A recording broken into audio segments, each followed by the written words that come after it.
Hello mga farmland, nandito ako sa property sa San Pablo, Laguna. So ang property ay along Barangay Road at ang laki ng frontage niya, 150 meters frontage. Ito po ay 14,500 square meter at ang presyo po ng may-ari nito ay 600 pesos per square meter. Fix na po yun. Ito po ay clean titled. Ayan po, kasama namin ang may-ari. At gated po at libot po ng bakod concrete na bakod. Ayan po, pasok po tayo sa loob ng property. Ito po ay libot ng bakod. Ayan, concrete po yung bakod niya at may bahay siya.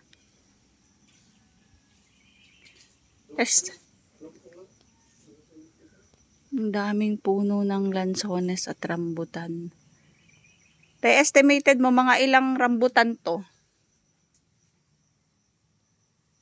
Estimated po nasa 150 puno ng rambutan. Ang lansones po, ayan o, libot ng bakod. Nasa. Ang nyog po ilan?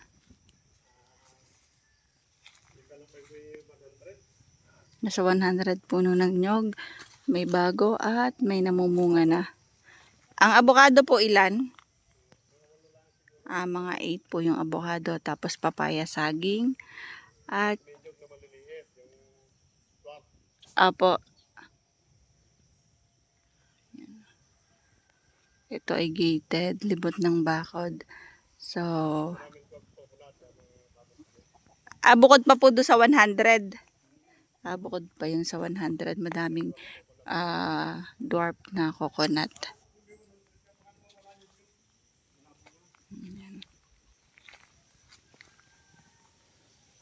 Pinakabahay. Kulungan siguro ng mga manok.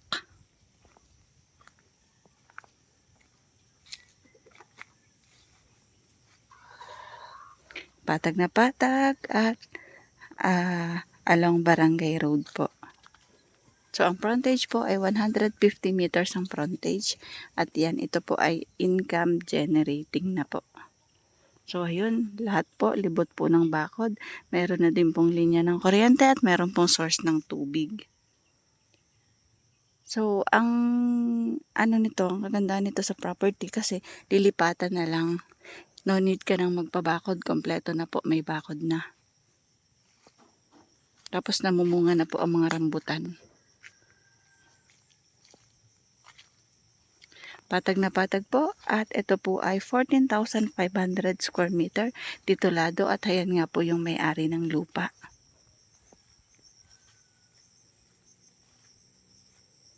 Ayan, namumunga na din po ang mga niyog. Estimated po sa rambutan ay nasa 150 puno po. Tapos ang lansones po ay mga more or less po ay 20. Tapos 8 lang po yung avocado. Madami din pong saging.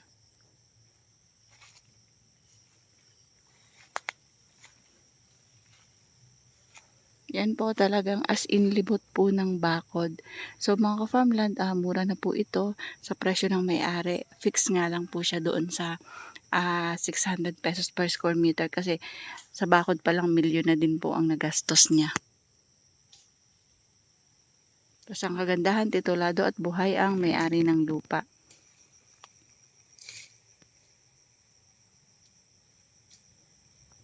Ito ay 45 kilometers po sa palengke. Sa bypass, mga 1 kilometer. Okay, mga 1 kilometer po ang layo sa bypass road na ginagawa. Sa elementary school po? Sa TR4, 2 kilometer. TR4, 2 kilometers. Okay. From TR4 po, mga 2 kilometers po ang layo nitong property. Lapit sa elementary school. High school. High school. Hindi na natin high school dun.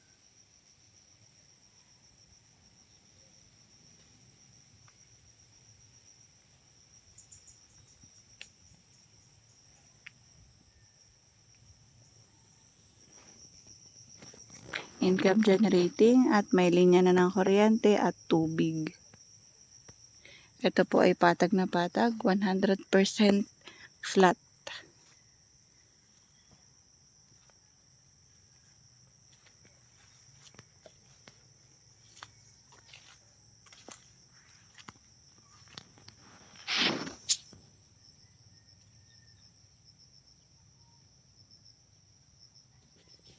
Ayan po, meron siyang katabing subdivision.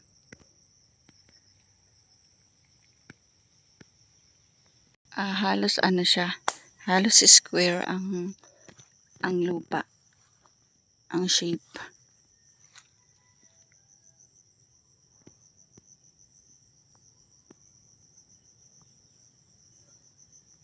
As in talagang libot ng bakod. So dadalhin ko kayo para po makita nyo na talagang walang makakapasok basta-basta at ginastusan talaga ng may-ari ng lupa, nilibot talaga niya ng bakod.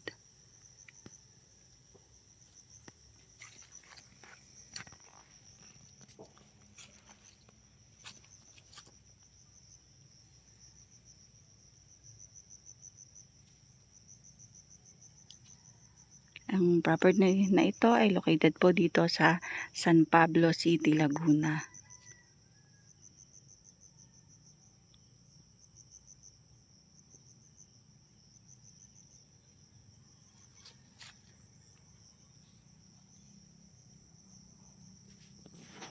Ayan yung pinaka frontage niya.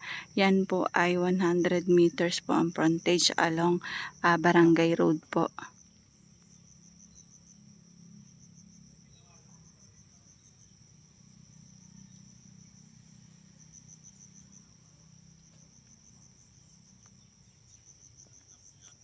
Ayan mga ka-farmland, ang kagandahan po pati ay malalaki na po yung mga tanim. So, nitong nakaraan, nag-harvest na po ang nyog, laging nahaharvestan. Tapos, ang mga saging, yun nga lang po, nasalanta nitong nagdaang bagyo. At meron din pong iba na natumba ng mga puno, kagaya po nung puno ng avocado. So, natumba yung isa. Tapos sa area na ito, pwede pa pong singitan ng iba pong pananim na prutas kasi bibihira na po dito yung rambutan. So halos mga saging po yung nandito. So pwede pa ninyong lagyan ng mga kalamansi o kung ano pa pong gusto nyong itanim na prutas, isingit sa mga pagitan. And mga farmland, kitang-kita nyo naman, ayan po, talagang nalilibot siya ng bakod.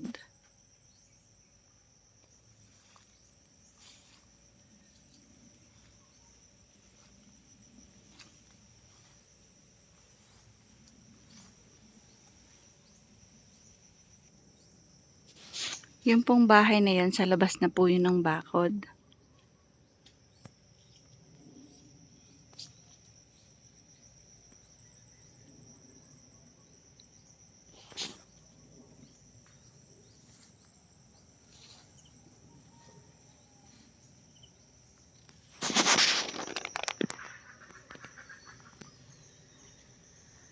Siguro estimated po nito na layo sa pinaka bayan ng San Pablo. Aabot po baka ng mga 7 to 8 kilometers po.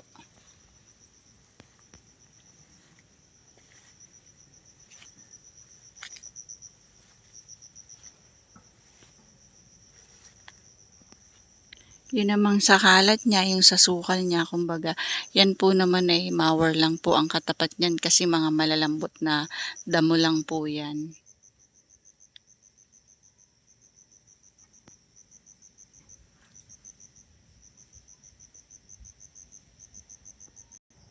Ayan po, kung makikita nyo, ayan yung pinaka-boundary. Libot po ng bakod. So, yan po yung subdivision.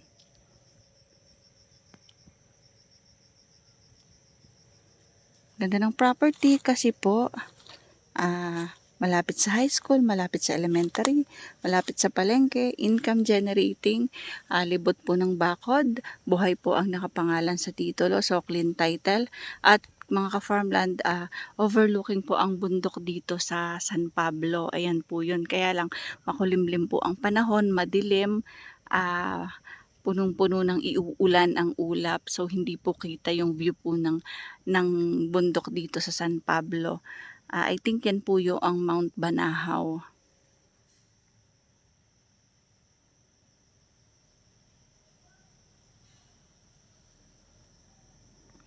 Para po sa mga viewers, buyers ko po na looking po ng farmland dito sa San Pablo City, Laguna na hindi ganoon kamahal. So, reasonable po yung price nito kasi po clean title, libot ng bakod, gated, marami pong tanim.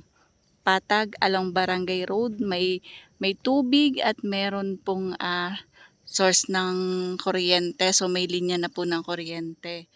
Isa na po ito sa maganda pong property na napuntahan ko dito sa San Pablo City.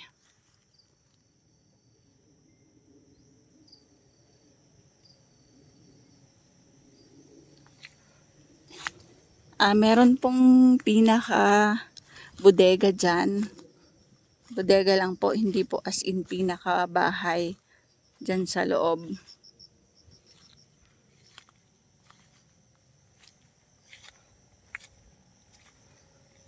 Pinakakulungan ng manok, pinakatambayan or pinakapahingahan. Ayan po yung area na yon.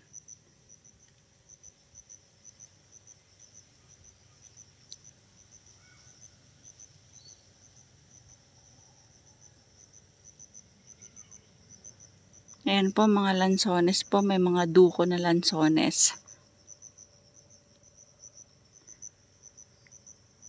So paano mga farmland? Bye-bye po. See you for the next videos. God bless po sa ating lahat.